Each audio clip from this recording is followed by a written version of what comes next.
Fala pessoal, bom dia, são 7 horas e 2 minutos, eu sou o William De Luca e como vocês estão vendo, eu estou aqui substituindo hoje o Leandro Demore. Nosso querido Leandro não fará hoje o Desperta e eu vou acompanhar vocês nesse início de manhã com as principais notícias do dia de ontem e do começo desta sexta-feira, dia 29 de setembro de 2023.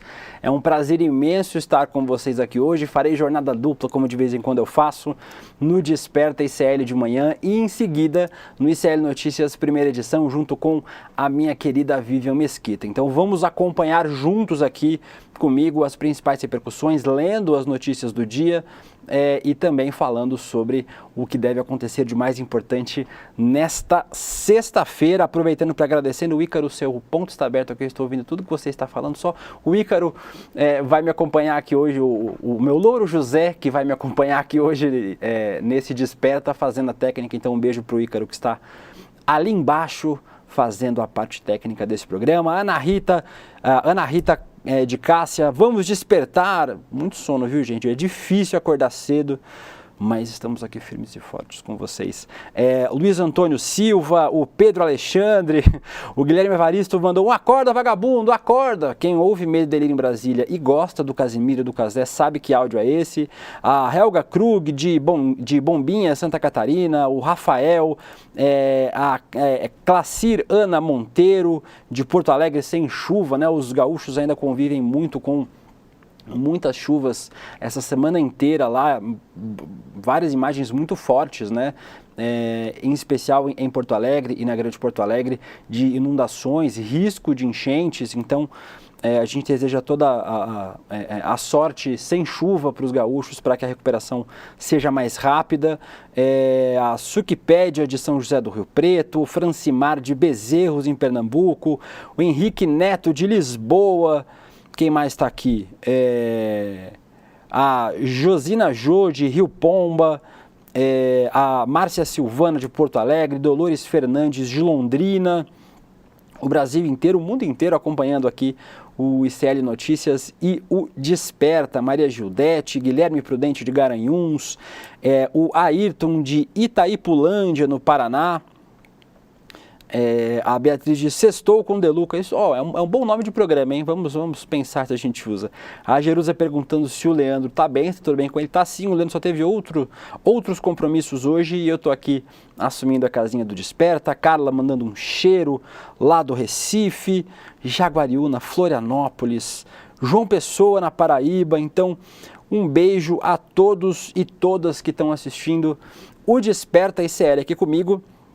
Vamos ficar até às 8 horas da manhã com as principais notícias do dia, para você começar o dia com o que de mais importante você precisa ouvir, se você estiver ouvindo apenas em áudio, e precisa ver se estiver comigo aqui durante o programa. Vamos falar hoje de a cirurgia do presidente Lula. Hoje o presidente Lula fará uma cirurgia no quadril que já estava agendada há alguns meses. Então vamos falar sobre a cirurgia do presidente. A gente vai falar sobre a posse do Luiz Roberto Barroso, novo presidente do STF, uma posse cheia de recados, cheia de indiretas e algumas bem diretas. Ontem em Brasília, depois de uma festa para muitos convidados, vamos mostrar um vídeo de Barroso cantando e dançando. Vamos falar sobre marco temporal, né? Sobre o debate da aprovação do marco temporal no Senado e também depois o possível veto do presidente Lula. Quais são os próximos passos desse debate do marco temporal, já que ele foi considerado inconstitucional pelo STF. Vamos falar, e esse é o nosso tema principal, aí vocês vão ver na nossa thumb, né, na nossa imagem de exibição do vídeo depois, a CPI do DF que ouviu ontem a golpista, a Ana Priscila, uma das principais organizadoras dos movimentos de 8 de janeiro, uma influenciadora bolsonarista, e que ontem foi ouvida, Ana Priscila Azevedo, que foi ouvida na CPI do DF ontem. foi enquadrada pelos deputados. Aliás, inclusive, já fica aqui de início o meu abraço aos deputados distritais que têm feito um trabalho excepcional. Lembra aqui do deputado Max Maciel, do deputado do deputado Chico Vigilante, que é o relator dessa CPI, do deputado Fábio Félix. Então são deputados que têm feito um excelente trabalho. Se tivesse esse pessoal lá na CPMI do golpe, talvez a gente tivesse um outro andamento nos trabalhos. Vamos falar também sobre o Jair Bolsonaro, né? Ontem foi confirmada a inelegibilidade do Bolsonaro, sem chance de recurso, e o Bolsonaro também foi multado para um ótimo dia. Uma ótima sexta-feira para o ex-presidente Jair Bolsonaro. Sextou com R$10 mil de multa. E vamos falar no finalzinho do programa sobre a eleição do Conselho Tutelar, que é um tema que tem mobilizado bastante gente, especialmente do campo conservador. A gente vai falar sobre isso no final do programa. Apareceu aí o meu nome embaixo no meu Instagram, então quem está acompanhando aqui, eu vou vendo a audiência durante o programa. Quem está acompanhando aqui, já pode me seguir no Instagram, não, esse é meu Twitter, @DelucaTwitter, DelucaWilliam, você vai lá e segue no Instagram. Eu sempre recebo mensagem de muita gente aqui do CL, então podem mandar mensagem para mim, que eu respondo sempre que possível. Tem muita gente que manda vídeo, manda novos conteúdos, então a gente está sempre acompanhando. Eu vou aproveitar para ver como a gente está de audiência. A gente está começando o programa quase 3.500 pessoas. Vão deixando o like de vocês, vão deixando os comentários aqui, que sempre que possível eu vou lendo o comentário de vocês, por isso eu estou olhando para baixo de vez em quando, olhando para o notebook aqui. Então fica aqui o registro de vocês. Vou começar tomando um cafezinho para poder começar o programa bem. Vamos lá, gente, vamos começar falando sobre a cirurgia do presidente Lula. Hoje o presidente Lula, está aqui em matéria do G1 Saúde, entenda a cirurgia no quadril que Lula realizará nesta sexta-feira. Apareceu um adblock aqui, eu tirei. A cirurgia que o presidente vai fazer é chamada de artroplastia do quadril, e o presidente vai colocar uma prótese na articulação desgastada. Isso é o que o presidente Lula fará. O G1 aqui fez um infográfico sobre como será essa cirurgia. Essa artrose é um desgaste na cartilagem que reveste a articulação, levando ao atrito ósseo e à inflamação e à dor no caso do presidente, né? Quem tem acompanhado as agendas do presidente Lula tem visto que ele tem andado com um pouco de dificuldade, porque essa artrose também causa dificuldade para andar, para caminhar, e também muita dor. Por isso que o presidente Lula vai precisar fazer essa cirurgia. A gente tem visto, especialmente, como o presidente tem viajado bastante para eventos no exterior, isso prejudica ainda mais, né? Precisa lembrar que o presidente já tem certa idade, né? Já tem quase 80 anos. É isso, né? O presidente tem 76 anos, né? Acho que sim. Vocês me confirmem aqui no chat. E o presidente Lula fará essa cirurgia hoje,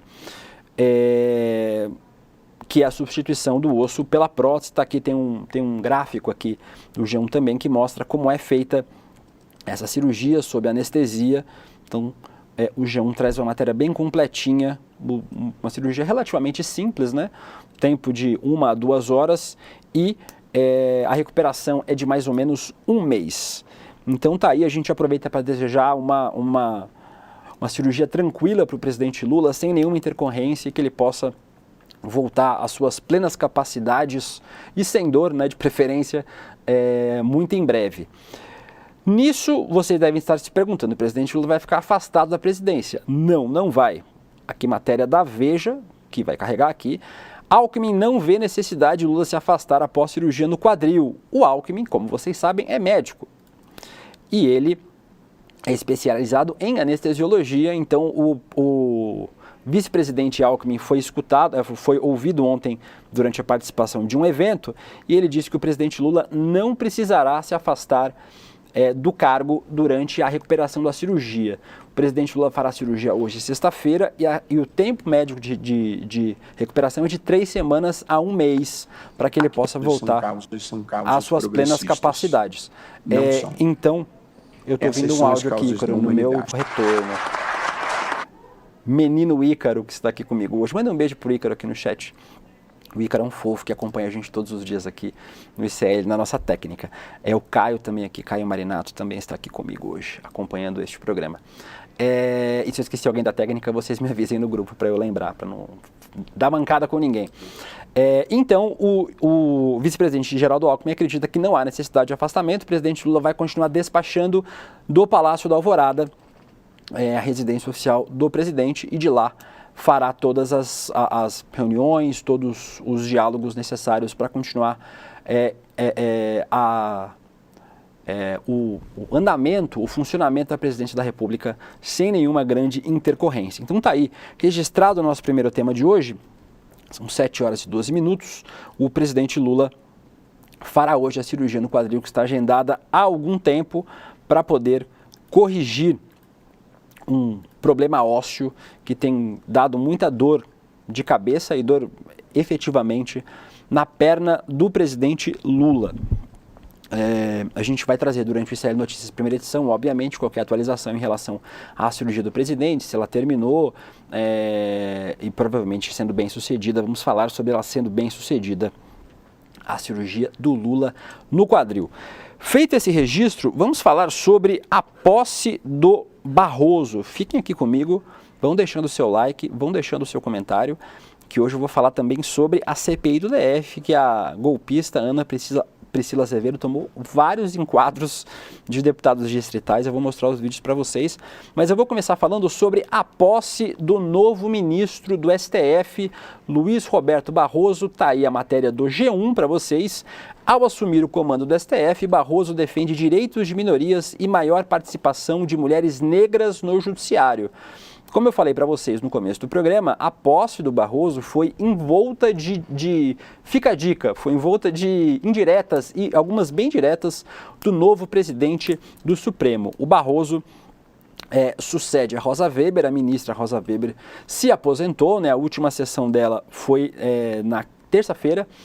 Ela vai se aposentar, na verdade, efetivamente no dia 2. No dia 2 de outubro é o último dia efetivo da ministra Rosa Weber no STF. Então tá aqui a matéria do G1 falando que o Barroso assume a presidência do STF com o Edson Fachin como vice, e ele pediu durante o discurso um aumento de representatividade de mulheres e maior diversidade racial.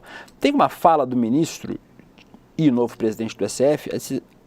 Pode tirar da tela aí, Ícaro, só para eu achar aqui a fala, e eu vou rodar para vocês assistirem a fala do ministro aqui do Intercept. Pronto, Ícaro, pode colocar. Esse aqui é o tweet do Intercept Brasil.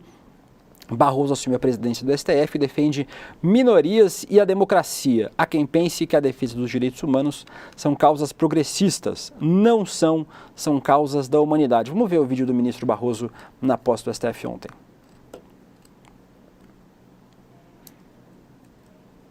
Vamos ver, Ícaro, ou não? Não vamos ver. O Ícaro está ajeitando lá para a gente em Harold Cole, em Harvard, onde convivi com acadêmicos como Mark Tushnet e Mangabeira Unger. Foi uma longa jornada até aqui. Meu agradecimento mais especial vai para todos os professores que iluminaram o meu caminho. Ícaro, princípios... não é esse vídeo, na verdade, é o vídeo do Twitter que eu mandei para você, o vídeo do Intercept, mas a gente vai achar, gente. Quem sabe faz ao vivo, como diz o ilustríssimo Fausto Silva. Eu vou pegar um vídeo para vocês aqui. É esse aqui que eu vou marcar para você aí no nosso grupo lá, Ícaro. É o vídeo do Intercept Brasil que está no Twitter. Mas, em resumo para vocês, o ministro Barroso, esse aí. Vamos lá. Há quem pense que a defesa dos direitos humanos, da igualdade da mulher, da proteção ambiental, das ações afirmativas, do respeito à comunidade gay, da inclusão das pessoas com deficiência, da preservação das comunidades indígenas, há quem ache que todas essas causas são causas progressistas. Não são. Essas são as causas da humanidade, da dignidade humana, do respeito e consideração por todas as pessoas. Poucas derrotas do espírito são mais tristes do que alguém se achar melhor do que os outros.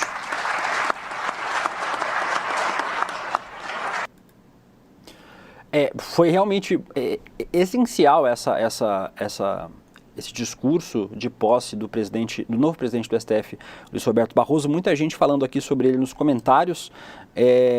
A Amélia Novaes falou que está feliz em ver aqui eu ancorando. Também fico feliz em estar aqui com vocês, Amélia. A Aristelma Espíndola falou que amou o agradecimento aos professores. O meu áudio está aberto, Ícaro, estou me ouvindo de retorno. Ele já deu umas ideias de como vai guiar o STF, como diz o Milton Eduardo para a gente aqui.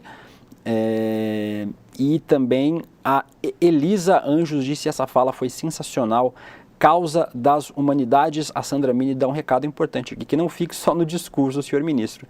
É verdade, Sandra, a gente precisa cobrar para que o STF continue atuando na defesa dos nossos direitos. Vou trazer uma outra matéria sobre a posse, que é uma matéria do blog do Noblar, no portal Metrópolis, dizendo: o bolsonarismo, o sujeito oculto na posse de Barroso no STF. Então tem dois detalhes importantes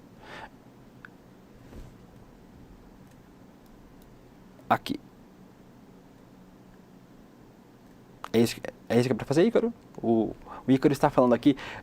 No Desperta Tradicional, que vocês assistem com Demore, o Pedro Falcão aparece a vozinha do Pedro Falcão e dos outros meninos, né, que são muito jovens, os outros técnicos que ficam lá com Demore. Aqui a gente não consegue colocar tipo a voz do Ícaro, mas o Ícaro pediu para eu dar zoom aqui. É isso, Ícaro, que tem que fazer?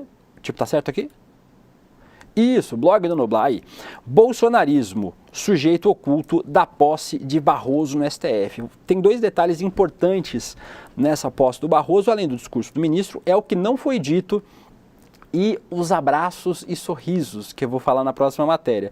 Mas aqui o blog do Noblar traz a informação de que a ministra Rosa Weber, ao se despedir do STF, disse: não somos 11 ilhas. A crítica mais comum que se faz ao tribunal é que cada ministro é uma ilha com suas próprias leis e vontades, daí a insegurança jurídica que suas decisões provocam. Opa, teve nova operação da Lesa Pátria, viu?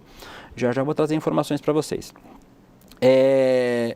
E aí o Noblar traz aqui a informação, traz a análise de que, na verdade, houveram vários recados ao bolsonarismo e também a quem pensa em atacar, vilipendiar a democracia. Estamos vendo aí o julgamento de golpistas, tanto no STF quanto em outras instâncias do judiciário. Então a gente vai continuar acompanhando isso, porque o bolsonarismo ainda é uma força política forte e ataca com muita frequência o Supremo Tribunal Federal, que é o espaço guardião da Constituição. E aí o Noblar traz essa análise aqui. Eu vou colocar mais uma matéria, Ícaro, pode tirar essa por enquanto? Eu vou trazer mais uma aqui, essa aqui do G1. A matéria do G1 traz cotados para o STF: Dino, Dantas e Messias conversam e sorriem na posse de Barroso, matéria do G1 de ontem à noite. Pronto, essa pode colocar na tela, Ícaro. Ministro da Justiça, presidente do Tribunal de Contas da União e advogado-geral são os nomes mais fortes para substituírem a ministra Rosa Weber, que vai se aposentar. O Lula tem sofrido críticas por não cogitar uma mulher, em especial uma mulher negra, para esta vaga. Aqui tem um videozinho do G1, que eu não vou rodar, porque é do G1, mas que fala que os três principais candidatos a essa vaga da ministra Rosa Weber, o ministro da Justiça Flávio Dino, que tem se mostrado e tem sido apontado como o principal favorito a assumir essa cadeira deixada pela ministra Rosa Weber, o presidente do Tribunal de Contas da União, o ministro Bruno Dantas, e o advogado-geral da União, Jorge Messias. Então, aqui nesse videozinho, que eu não vou rodar com vídeo, não, esse aqui, ó, pronto, aqui a fotinho deles juntos. Mostra aí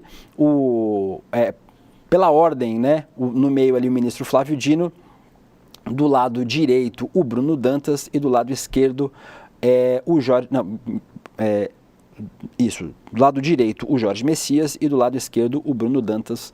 São os três cotados a essa vaga do STF e eles foram a posse do ministro Luiz Roberto Barroso e foram flagrados lá aos risos e aos abraços os favoritos a essa vaga do STF. Para fechar esse tema do Barroso, são 7 horas e 20 minutos, agradecendo a audiência de vocês, estamos com quase 8 mil pessoas, mas não temos 8 mil likes, viu, gente? Então, se vocês estão vendo no YouTube, deixem o like de vocês, deixem o comentário, compartilhem o vídeo se vocês estão vendo no Instagram, para que mais gente assista aqui ao ICL Notícias e também ao Desperta todos os dias a partir das 7 horas da manhã. Deixa o like de vocês. Vocês sabem que o ICL é o único canal de notícias do planeta Terra. Não conhecemos canais de outros planetas, então a gente não pode afirmar, sem ser fake news, que em outros planetas não existam canais que não sejam monetizados, mas esse é um canal de notícias que não tem monetização, não tem superchat, não tem inscrição no canal do YouTube, não tem patrocínio, não recebe verba pública, não recebe publicidade, não recebe nada. A gente só existe graças aos alunos do Instituto Conhecimento Liberta, que ontem tiveram inclusive uma aula excepcional, né? Uma palestra com a Monja Cohen.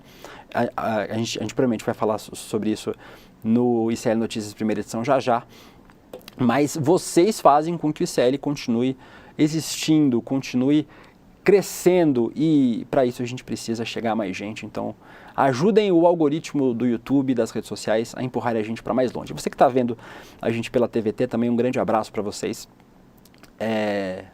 A gente está muito feliz de ter a audiência de vocês aqui também pela TVT. Quase 8 mil pessoas. Vamos para o próximo tema?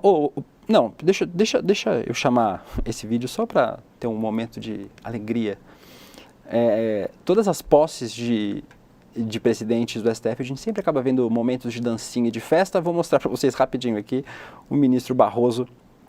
Esse vídeo aqui, Ícaro, do nosso querido Guga Noblar, o nosso colega aqui do ICL Notícias, cantando com o Diogo Nogueira, Aquarela do Brasil, durante a festa depois, né, o jantar e a festa da posse do ministro Barroso. Vamos ver esse vídeo rapidinho, Ícaro, o vídeo do Guga Noblar,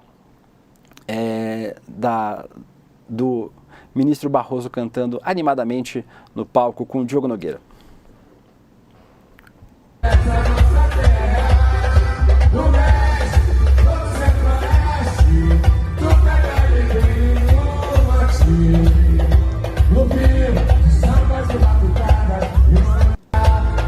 Muito bem, viram aí o vídeo do ministro Barroso cantando na sua festa de posse ao lado do sambista Diogo Nogueira. Então, tá aí o registro. Antes da gente mudar para o próximo tema, 7 horas e 24 minutos, já falamos sobre a cirurgia do presidente Lula, já falamos sobre a posse do ministro Luiz Roberto Barroso no STF, e agora eu vou trazer um tema que é correlato, já que um dos principais temas debatidos no STF é o marco temporal. Deixa eu fechar essa janelinha aqui para abrir outra, peraí. Pronto, aqui. Matéria do Globo, de Sérgio Roxo, Camila Turtelli, Mariana Muniz, Dimitrios Dantas e Fernanda Alves. Planalto prepara veto ao marco temporal aprovado com amplo apoio da base, ou seja, o marco temporal só foi aprovado no Senado com votos de partidos que hoje compõem a base do governo do presidente Lula. Votos do PP, votos do Republicanos, do PSD. A gente sempre fala aqui no ICL que essa governabilidade é importante, o presidente Lula precisa ter esses partidos, infelizmente ou felizmente, depende do ponto de vista, na base do governo, mas que isso precisa se converter em governabilidade. Não adianta você enfiar um monte de partido no governo e os partidos não entregarem os votos em pautas essenciais para o governo, né? A gente sabe que as pautas de costume provavelmente não vão ter apoio, né? E até o próprio presidente da Câmara dos Deputados, o Arthur Lira, já falou que não pautará o que se consagrou chamar de pautas de costume, né? Pautas morais, vai avançar em pautas econômicas e outras pautas importantes para o país, mas não as pautas por exemplo, direitos humanos, que são importantes também, mas o Arthur Lira já deu esse recado, mas os partidos da base não têm entregado os votos necessários. E essa matéria aqui fala sobre isso também, essa matéria do jornal O Globo, que o Planalto prepara veto ao projeto de lei que institui o marco temporal para a demarcação de terras indígenas aprovadas com amplo apoio da base do governo. O presidente deve barrar o texto na íntegra, segundo interlocutores do presidente Lula. Integrantes da articulação política planejam uma ofensiva para reverter insatisfações, tarefa que esbarra na disposição dos congressistas de enfrentar o governo, comportamento exposto pelo placar da votação de quarta-feira no Senado. Dos 43 votos favoráveis à proposta, 34 vieram de partidos com cargos na gestão do presidente Lula. Então aqui está o registro de como esse debate será difícil. O ministro das Relações Institucionais do governo Lula vai ter muito trabalho nisso, mas o que deve acontecer, os próximos passos, foi aprovado no Senado. Esse projeto agora vai para a sanção do presidente Lula, que deve vetar o projeto na íntegra, e aí o que vai acontecer? O projeto volta, esse debate volta para o Senado e para a Câmara dos Deputados, onde eles podem derrubar o veto do presidente, o que a gente também acredita, os especialistas, os analistas de Brasília acreditam que também deve acontecer, ou seja, os deputados e senadores devem derrubar o veto do presidente para que a lei seja aplicada. Aí o debate vai lá no Barroso. A gente estava falando agora da posse do novo ministro do STF, os seus grandes desafios, e um desses desafios é esse debate do marco temporal, que deve ser considerado inconstitucional, aliás, que já foi considerado inconstitucional pelo STF, mas que também deve voltar para o Supremo depois do veto do presidente Lula, que deve acontecer. Então esse é um problema que o presidente Lula terá. Aí a matéria da Andréa Sadi, do G1, falando exatamente isso que eu disse, que o Adblock aqui, que o Congresso sinaliza derrubada de eventual veto do presidente Lula ao marco temporal. A matéria da Sadi diz exatamente isso que eu falei para vocês.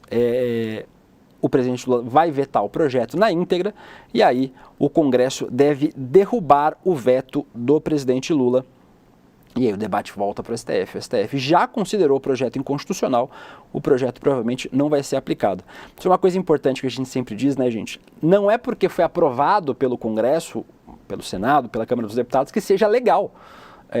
Existem dispositivos constitucionais que não podem ser derrubados, que não podem ser alterados, sem, por exemplo, uma nova constituinte.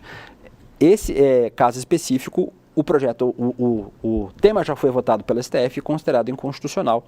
Por isso, o presidente Lula deve vetar na íntegra e o STF deve se pronunciar de novo falando, não, o projeto não vai ser posto em prática, porque já foi matéria debatida no STF que considerou inconstitucional. São 7 horas e 30 minutos, vou tirar aqui essa matéria da Andréa Sadi da tela, agradecendo os comentários de vocês aqui, que eu não estou podendo acompanhar, mas sei que estão acontecendo. Estamos com, deixa eu ver aqui, no nosso grupinho, mais de quase 8.500 pessoas assistindo ao vivo aqui o Desperta Comigo, na manhã da sexta-feira. Agradecendo a todos e todas vocês, pedindo para vocês deixarem o like, deixarem os comentários. Elcio de Souza está aqui com a gente, Alba Granotto, dizendo que no Brasil tem bancadas de políticos chantagistas que estão contra tudo que beneficia o povo. Por isso a importância da gente falar sobre o nosso voto, Alba, o tempo todo, não só nas eleições.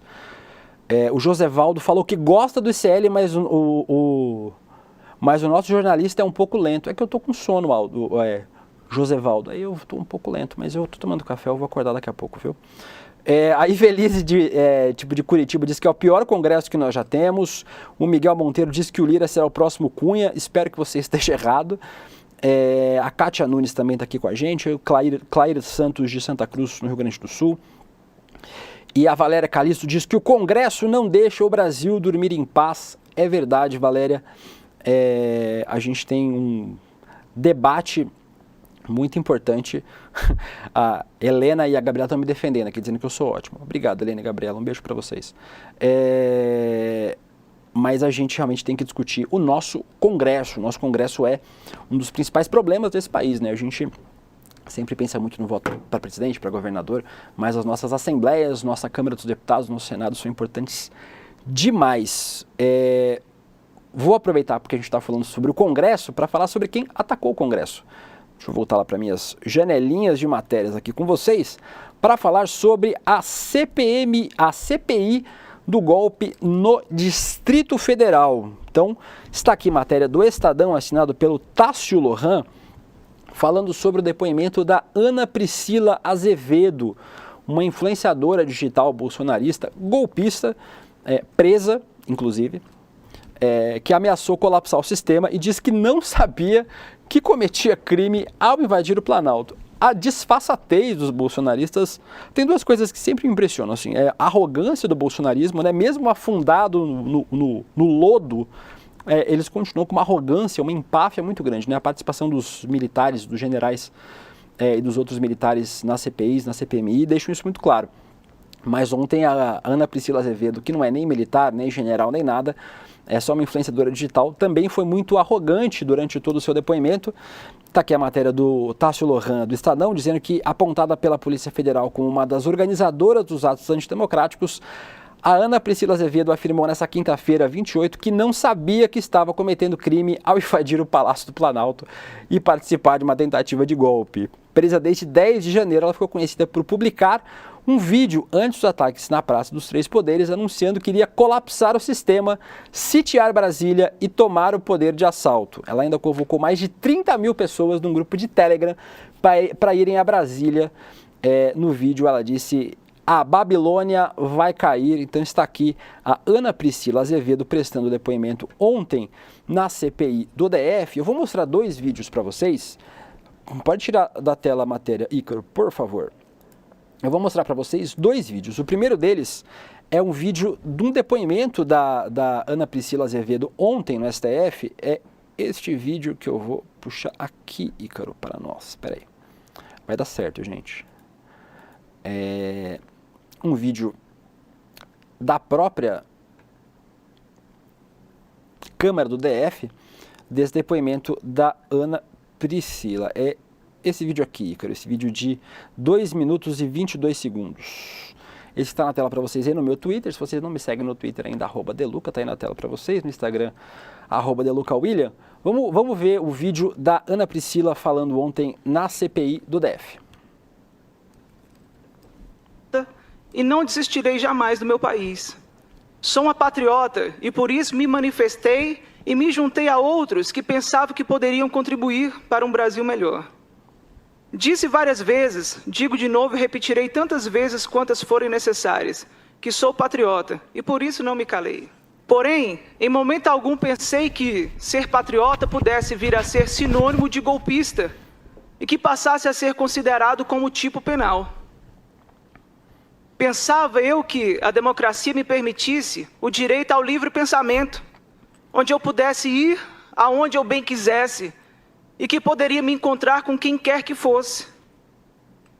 Apenas pensava que, não havendo censura, poderia livremente me manifestar dizendo o que pensava, mesmo que pensasse errado ou diferente daqueles que estivessem no poder, pois no Brasil sempre se falou tudo o que queria se dizer, pelo menos depois de 1988, quando entrou em vigor a nossa Constituição. Jamais pensei que poderia ser proibida de falar, ou que tivesse o brasileiro restringido, além da sua liberdade de expressão, o seu direito de ir e vir. Confesso então que não sabia que estava errando, e muito menos poderia imaginar que estava a praticar um crime. Jamais pensei que, ao atender ao chamado de militares, poderia ser marcada e presa, pois até então era a instituição onde a população de patriotas depositava os maiores índices de aprovação. Afinal, os acampamentos ficaram montados por tanto tempo e por todo o país sem ninguém falar nada em sentido contrário. Por isso ousamos pensar que éramos bem-vindos. Bastaria um soldado raso nos avisar que deveríamos sair, que teríamos ido embora. Ao contrário, vários foram os chamados para que fosse mantida a mobilização popular em favor da manutenção da legalidade, da transparência e das eleições limpas. Sinceramente, acredito que assim pensaram os milhares de manifestantes. Ninguém pensou que estivéssemos fazendo algo errado nos acampamentos. Gente, vocês estão acompanhando, eu estava acompanhando aqui os comentários de vocês aqui, realmente, né, as pessoas falando que é de não gosto de usar o termo maluquice, mas é de uma desconexão com a realidade muito grande, né? A Gwen Ferdes aqui, não é crime não, querer derrubar um presidente democraticamente eleito, é mole. Mas eu quero fazer um destaque que uma coisa que é muito verdadeira que a Ana Priscila falou pra gente. Os acampamentos ficaram montados por muito tempo sem ninguém incomodá-los, acampamentos com pautas golpistas. Eu não posso fazer, eu não faria, mas se alguém quiser fazer um acampamento neonazista, não pode. Por quê? Porque é crime, né? O nazismo é crime. Não posso fazer um acampamento racista, não posso fazer um acampamento pedindo, sei lá, a morte de alguém. É crime. Eu não posso cometer crime. Está na lei, né? A gente não pode cometer crimes. E o que eles estavam fazendo no Brasil inteiro, na frente dos quartéis, era cometer crime, pedir golpe de Estado, incitar golpe de Estado. E esses acampamentos ficaram montados durante muito tempo na frente dos quartéis, né? Durante meses na frente dos quartéis, em outros lugares do Brasil, sem serem incomodados. Então a Ana Priscila tem um ponto, apesar de ser uma bolsonarista com todas as alucinações dos bolsonaristas, ela tem um ponto importante. Inclusive, fica a crítica, que a gente já fez várias vezes, mas o começo do governo Lula deveria ter desmontado esses acampamentos no dia 1º de janeiro. A primeira coisa que o presidente devia ter feito, além de limpar o GSI, o governo dos bolsonaristas, dos militares bolsonaristas infiltrados, que ainda existem no governo, por incrível que pareça, o governo devia ter desmontado esses acampamentos e não fez. Obviamente, a culpa do 8 de janeiro não é do presidente Lula e não é do governo Lula, é do Bolsonaro e do bolsonarismo, né? A gente não pode inverter o ônus da responsabilidade em relação aos atentados golpistas de 8 de janeiro, mas esses acampamentos deviam ter sido desmontados no começo. Aí o Tadeu, não é para culpabilizar o governo do primeiro dia. Claro que não estou dizendo isso. Eu acabei de dizer, não é culpa do governo Lula. Os atentados de 8 de janeiro foram responsabilidade de Jair Bolsonaro, do bolsonarismo e da extrema-direita. Mas o governo deveria ter desmobilizado esses acampamentos logo no começo do governo. E não o fez. A culpa, obviamente, não é do governo, a culpa, obviamente, é do bolsonarismo que promoveu esses ataques. Eu vou mostrar mais um vídeo para vocês. São 7 horas e 39 minutos, 7 horas e 40 minutos. Estamos com mais de 10 mil pessoas ao vivo, agradecendo a audiência de todos vocês. Compartilhem o vídeo, curtam o vídeo para que a gente chegue a mais gente. Vou mostrar mais um vídeo de uma leve porrada que a Ana Priscila tomou ontem durante essa CPI do Chico Vigilante, que é o relator da CPI. É esse vídeo aqui, Ícaro, que está aí na tela. Ontem o relator da CPI, o deputado distrital Chico Vigilante do PT, estava inquirindo a Ana Priscila e veja só como foi gentil na inquirição. Deputado, em 2013, no Fora Dilma, aconteceu ali um black bloc. Tá? É o mesmo modus operandi. Nós fomos lutar por justiça, contra a corrupção. Nós só queríamos um governo... A senhora estava no Fora Dilma?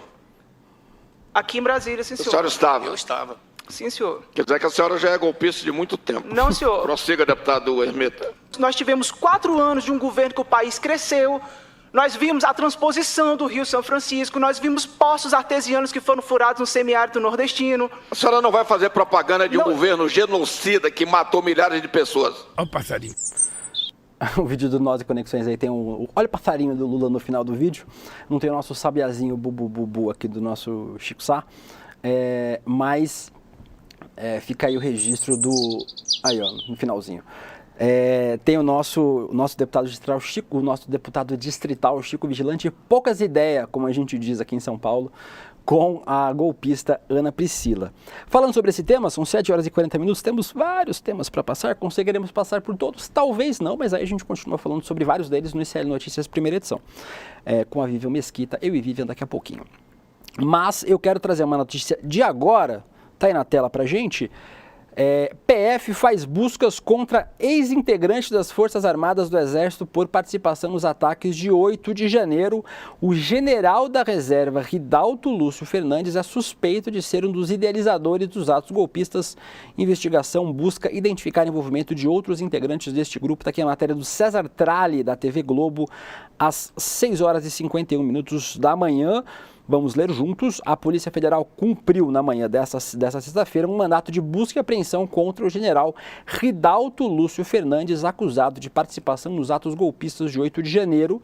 A ação acontece na 18ª fase da Operação Lesa Pátria. O general é ex-diretor de logística do Ministério da Saúde e ligado ao ex-ministro e agora deputado Eduardo Pazuello. Ele foi nomeado em julho de 21 e ficou até o último dia do governo Bolsonaro. Então, vamos trazer mais atualizações sobre essa 18ª fase da Operação Lesa Pátria já no ICL Notícias primeira edição. Então, continuem com a gente aqui durante a manhã inteira que vocês vão ter mais detalhes sobre este caso, mas está aí a PF fazendo busca e apreensão contra um general da reserva. Muito grave a participação dos militares, e a gente cobra sempre que os militares não sejam anistiados, né? A gente tem visto muitos bolsonaristas condenados, presos, julgados e condenados dentro do processo legal, né, com direito à ampla defesa, mas a gente não pode ver general sendo anistiado desse processo. A gente não pode ver militar de alta patente e a gente sabe, né,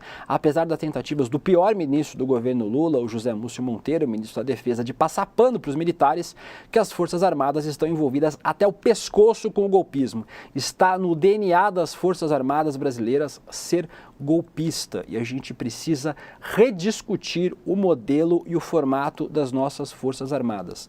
Não dá para continuar tendo uma força que se acha poder no país, querendo tomar decisões para as quais não tem respaldo constitucional. As Forças Armadas do Brasil, em geral, não são protetoras do país, não são defensoras da democracia e não cumprem suas funções constitucionais. É preciso colocar as Forças Armadas de volta na caixinha, porque senão eles estarão sempre ali ao lado, à espreita, esperando mais uma oportunidade de golpe. Então, muito boa esta operação da PF contra um general da reserva. A gente espera ver generais atrás das grades, que é o lugar de golpista e usurpador da democracia, inimigo do povo, traidor da pátria. Este é o lugar destas pessoas. Agradecendo a audiência de vocês de novo aqui, o pessoal está comentando, dizendo que duvida que os militares vão ser punidos, eu também duvido um pouco, mas vamos torcer para que eu esteja errado. Cristina Xavier, Kelly Martins, Johnny Linkage, eu sempre tenho medo de ler o nome aqui, se é aquele nome pegadinha, sabe? O Eduardo Salles, Bruna Soares, Thiago Moretti, Denise Alves e o Josevaldo Bernardo falando cadeia nessa cambada de fascista. É isso aí, Bernardo. 7h44, vamos para um bloquinho de matérias. Vamos falar sobre Sérgio Moro. Acho que hoje era o dia do Demore estar aqui, viu? Porque esse assunto é um assunto que o nosso querido Leandro Demore comenta entende bastante, mas eu vou trazer para vocês aqui informações importantes de ontem. Quem assistiu o ICL Notícias segunda edição viu uma cobertura completa sobre isso, mas não poderia deixar de falar sobre o Tony Garcia. Lembrando, a Daniela Lima trouxe essa informação ontem na Globo News. Ex-delator acusa Moro no STF de usá-lo para investigar desembargadores, juízes e ministros do STF. O Tony Garcia entregou documentos relacionados a seu acordo de delação com as tarefas que teriam sido encomendadas pelo ex-juiz Sérgio Moro. As gravações, o Moro disse que as gravações não envolvem pessoas com foro. Então está aqui a matéria da Daniela Lima fazendo uma justiça, né? Essa informação tem sido trazida pelo Tony Garcia e foi dada primeiro no Brasil 247, então fazendo aqui um registro importante. Ontem várias pessoas disseram isso lá no Twitter e é verdade. O Brasil 247 foi quem deu essa informação primeiro, agora trazida pela Daniela Lima, né? A gente sabe que quando a imprensa hegemônica traz uma informação, parece que é exclusiva em primeira mão, mas nesse caso a informação já tinha sido dada pelo Tony Garcia ao Brasil 247, fica aqui o registro. Mas Aqui é a matéria da Daniela Lima. Documentos até então sob sigilo na 13ª Vara de Curitiba revelam que Sérgio Moro corroborou um acordo de colaboração premiada que previa grampear, monitorar e levantar provas contra colegas da magistratura paranaense que tinham foro privilegiado e estavam fora, por força da lei, do alcance dele como juiz federal. O Moro disse que a acusação é infundada, que não existiam pessoas com foro no processo, mas essas são as informações que o Tony Garcia vai compartilhar com a Justiça. Então, é importante demais. Em Brasília, dá-se como certa a cassação do mandato do Sérgio Moro, por nenhum desses crimes que a gente está falando aqui, mas por conta de crimes eleitorais, né? Por conta de crimes na época da campanha dele para senador. Mas não há um outro cenário possível nesse país que não seja a prisão do ex-senador, um ato falho, mas talvez um desejo, do senador Sérgio Moro assim que ele perdeu o seu mandato. Sérgio Moro foi um criminoso contumaz que cometeu vários crimes contra o Estado Democrático de Direito e contra a magistratura, como então juiz. E aí, tem uma matéria da revista Fórum aqui, do meu amigo querido Ivan Longo, um beijo pro Ivan, inclusive. Lava Jato passada a limpo. Moro, alvo do CNJ e da PF, entenda a investigação e saiba o que pode acontecer com o senador. A matéria aqui do Ivan Longo, publicada ontem à noite, diz que o CNJ, por determinação recente do Corregedor Nacional, abriu uma investigação inédita contra Sérgio Moro para apurar possíveis irregularidades da época em que ele atuava na gestão de recursos bilionários oriundos dos acordos de leniência firmados pela Lava Jato com a Petrobras. As investigações têm como alvos ainda a justiça Gabriela Hard, os desembargadores Loraci Flores, João Pedro Gebran e Marcelo Malucelli, todos do TRF4. Trata-se de um desdobramento da correição extraordinária realizada pela Corregedoria da 13ª Vara de Curitiba, que apontou uma gestão caótica, entre aspas, né, esse é o termo que a correição usa, dos recursos dos acordos de leniência entre 2015 e 2019, período em que a Petrobras era investigada nos Estados Unidos e Moro comandava a 13ª Vara. Escutem este dado. Segundo Luiz Felipe Salomão, Moro autorizou o repasse de 2,1 bilhões à Petrobras no período investigado e há, nesta movimentação, abre aspas de novo, indícios de violação reiterada dos deveres de transparência, de prudência, de imparcialidade e de diligência do cargo. O Corregedor Nacional de Justiça aponta que esse repasse foi feito ao ímpeto de efetuar a execução imediata dos termos estabelecidos nos acordos firmados pela Força Tarefa, o que terminava por consolidar verdadeira dispensa do devido processo legal. Sérgio Moro, muito complicado na Justiça e certamente terá que responder pelos crimes que cometeu enquanto juiz da Lava Jato e provavelmente por crimes eleitorais também, da época da campanha dele para o Senado. São 7 horas e 49 minutos, daqui a pouquinho a gente tem CL Notícias, primeira edição, comigo, com o Vivian Mesquita. Hoje tem mais alguém no programa, Ícaro? Tenta descobrir aí para mim, quem vai estar no programa hoje com a gente, porque eu acho que porque o Edu não vai estar na bancada hoje com a gente. Então será que sou só eu, a Vivian, hoje? A gente vai descobrir. Mas agradecendo aqui as quase 12 mil pessoas que estão assistindo aqui o Desperta ICL comigo. Hoje o Leandro Demore não fez o programa, como vocês puderam observar. Mas eu estou aqui substituindo o Demore, a gente falando sobre os principais temas do dia. Faltando 10 minutinhos para o programa terminar, a gente ainda tem alguns assuntos para comentar importantes. Se sou só eu e a Vivian hoje, eu e Vivi e eu, nossa duplinha de todos os dias. Hoje sem o chefe é um risco, quando o nosso chefe Eduardo Moreira não está aqui, é sempre um risco de sair palhaçadas, então muito cuidado. O Carmo Alves está comentando aqui, Renata Show, o Cristiano Santana, o Pedro Alexandre. Eu vou mostrar um vídeo no final do programa sobre o Conselho Tutelar, então vou deixar uns minutinhos no final do programa. Mas vou passar para outros dois temas rapidamente, para não dizer que não falei sobre eles. Jair Bolsonaro não está tendo uma boa sexta-feira. Ainda bem, né? Torço para que as sextas-feiras do Jair Bolsonaro sejam cada vez piores até que ele seja preso. Mas vou passar por duas matérias, uma do Metrópolis e uma do Poder 360. A primeira delas do portal Metrópolis. Por unanimidade, TSE nega recurso e fixa inelegibilidade. A gente aprendeu a falar essa palavra graças ao Bolsonaro. E fixa inelegibilidade de Jair Bolsonaro. A corte tornou o ex-presidente inelegível por abuso de poder econômico e uso indevido dos meios de comunicação. Matéria de ontem à noite do portal Metrópolis, da Maria Eduarda Portela.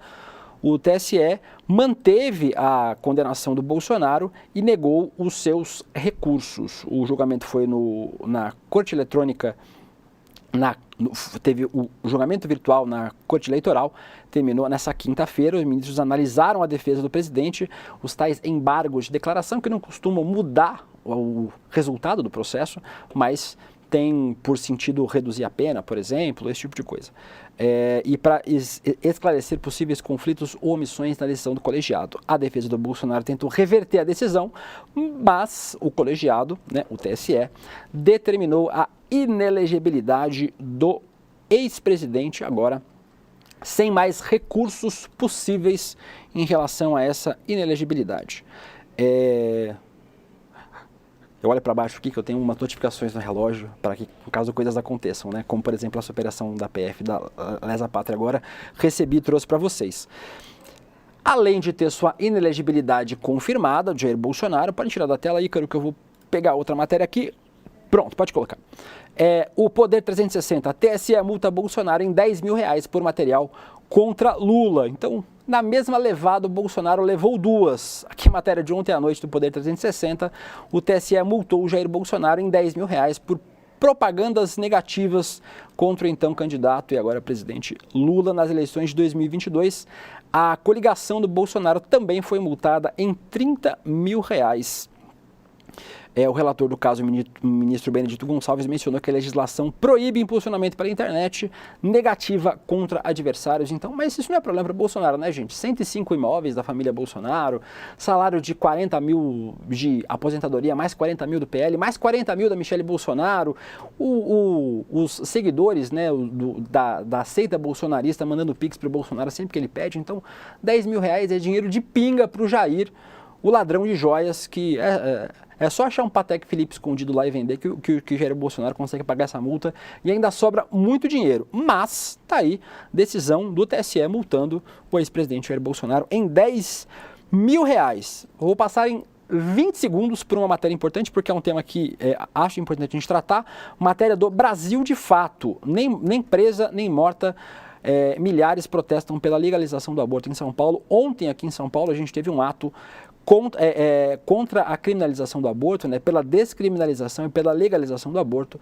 O debate que tem acontecido no Supremo e causado um rebuliço entre os conservadores que querem criminalizar mulheres que abortam. Então está aqui a matéria do Brasil de Fato, trazendo que ontem à noite a gente teve milhares de mulheres com lenços verdes e cartazes, que é um símbolo desse movimento, como vocês veem na foto aqui, do Supremo Tribunal Federal. Então, feito o registro rapidinho, porque faltando 6 minutos para terminar o programa, eu vou passar por um outro tema. A gente pode tirar para a gente, Ícaro? Agradecendo a audiência de vocês aqui, audiência muito boa. Cadê? Como a gente está de audiência agora? O Gerd Klotz, meu amigo lá de Santa Catarina, um beijo pro Gerd, lá de Itajaí, os meus amigos catarinenses dizem que minha roupa confunde. É para isso mesmo, para eu ficar meio... Não, mentira. Meio confuso com fundo. A gente está com mais de 2 mil pessoas vendo o programa ao vivo. Eu vou trazer um tema que já a gente vai para o ICL Notícias primeira edição, mas eu quero trazer um vídeo do ministro... Não, mentira, eu vou fazer diferente, que aí eu consigo... Eu vou encerrar o programa e aí no final do programa eu vou trazer o vídeo. É isso que eu vou fazer. Muito inteligente da minha parte. Estou me autoelogiando. O vídeo tem 4 minutos. É um vídeo que o ministro dos Direitos Humanos, o ministro Silvio Almeida, mandou aqui para a gente do ICL, nosso querido César Calejou. Um beijo para o César. Aqui.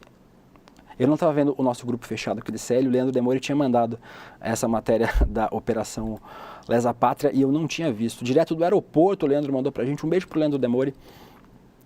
Uma audiência qualificadíssima aqui. Entre as quase 13 mil pessoas estão vendo. Está o nosso querido Leandro Demore, então um beijo pro Demore e para todos vocês que estão assistindo o programa com a gente. São 7 horas e 55 minutos. E só me confirma quantos minutos tem o vídeo exatamente, o vídeo do ministro? Só para a gente poder... só para poder fazer as contas aqui e falar um pouquinho sobre ele antes da gente exibir. Mas o ministro dos Direitos Humanos, o Silvio Almeida, mandou para a gente aqui de Célio um vídeo falando sobre a eleição dos conselhos tutelares, que acontece no domingo, conhecido popularmente como dia 1º de outubro. Mais de 5 mil municípios realizam eleições para os conselhos tutelares nesse domingo. O Conselho Tutelar é um órgão responsável pela proteção das crianças e adolescentes. Para votar é preciso ter domicílio eleitoral na cidade do órgão. O voto é facultativo, mas é importante porque existe uma ameaça muito grande de conservadores querendo eleger conselheiros para o Brasil inteiro. Então, a gente vai exibir, eu quero agradecer a todos vocês que assistiram o nosso Desperta ICL aqui. Eu vou encerrar o programa com o vídeo do ministro Silvio Almeida falando sobre a importância das eleições dos conselhos tutelares. E enquanto isso eu vou correr lá para baixo para o nosso estúdio, para o ICL Notícias, primeira edição. Tem 4 minutos o vídeo, Ícaro? Tem 4 minutinhos. Então, bora lá pro vídeo do ministro Silvio Almeida. A gente se vê daqui a pouquinho, agradecendo a todo mundo que acompanha a gente aqui no Desperta, nas nossas redes sociais, do Instituto Conhecimento Liberta, do Eduardo Moreira e também na TVT. A gente volta já com o ICL Notícias primeira edição. Assistam o vídeo, fiquem com a gente aqui que a gente já está com o ICL primeira edição. E vim aqui chamá-los para a votação que vai ocorrer neste domingo, dia 1º de outubro, que é a votação para a escolha dos conselheiros das conselheiras tutelares em todo o Brasil. Serão mais de 30 mil conselheiros e conselheiras tutelares que serão escolhidos em todo o Brasil e nós temos que votar. É importante que nós votemos, porque qual que é o papel dos conselheiros e conselheiras tutelares? Eles, muitas vezes, são a última fronteira, eles são o que define, de fato, se uma criança, se um adolescente vai ser protegido ou não de todas as formas de violência que nós sabemos aqui, crianças e adolescentes estão expostos numa sociedade como a nossa. São os conselheiros e conselheiras tutelares que vão zelar para que as crianças elas tenham o tratamento que a lei exige que tenham, que a Constituição exige que tenham. E para quem não sabe, a Constituição Federal de 88, a nossa Constituição, ela determina que a criança tem prioridade absoluta. E, portanto, os conselheiros e conselheiras tutelares, eles têm o papel de zelar para que haja o cumprimento dessa determinação que vem da Constituição Federal. Por isso eu quero chamá-la, você que me ouve, meu amigo e minha amiga, para que participe das eleições. Como é que eu vou saber em quem votar? Primeiro, as prefeituras, elas têm uma lista de candidatos e candidatas. Essa lista de candidatos e candidatas tem o nome do candidato ou da candidata que você quer votar, enfim. E você pode pesquisar também para saber qual que é o compromisso dessa pessoa com a pauta, com a agenda da criança e do adolescente. Isso é fundamental. Agora tem uma coisa que é muito relevante que a gente tem que prestar atenção. O conselheiro e a conselheira tutelar, eles têm um papel, que é de olhar para a criança, olhar para o adolescente, a partir daquilo que determina o Estatuto da Criança e Adolescente. Então vejam que o compromisso do conselheiro, da conselheira, é fazer com que a criança e o adolescente sejam tratados de acordo com o que determina o Estatuto da Criança e do Adolescente. Então esse é o nosso compromisso fundamental. Temos que lembrar o seguinte, que há várias crianças em várias situações, há crianças de culturas diferentes, há famílias das mais diversas, e o conselheiro tutelar, a conselheira tutelar, deve levar isso em consideração, que existem infâncias, que existem formas diferentes de existir, e todas elas, numa democracia, devem ser tratadas da mesma maneira. Então a agenda fundamental é, não podemos deixar as crianças sem cuidado, não podemos deixar as crianças à mercê da violência, não podemos deixar as crianças com as privações, que nós sabemos que há crianças que têm muitas privações, fome, falta de moradia. Então nós temos que cuidar das famílias também. Então o conselheiro e a conselheira tutelar, ele deve zelar para que a criança ela consiga estar dentro da sua família e protegida. Então, deve-se olhar também para isso. A família é muito importante para a criança e para o adolescente. Então, é isso que eu quero dizer para vocês aqui. Eu quero convidá-los e convidá-los, portanto, a participar desse ato cívico pela democracia do Brasil e que vai ser tão importante para a proteção das nossas crianças e dos nossos adolescentes. Um abraço ao público do ICL, um abraço para todos os brasileiros e brasileiras. A gente se encontra domingo, então, na votação para os conselhos e conselheiras, para o Conselho Tutelar, para os conselhos tutelares, para conselheiros e conselheiras. Muito obrigado, fica o meu abraço.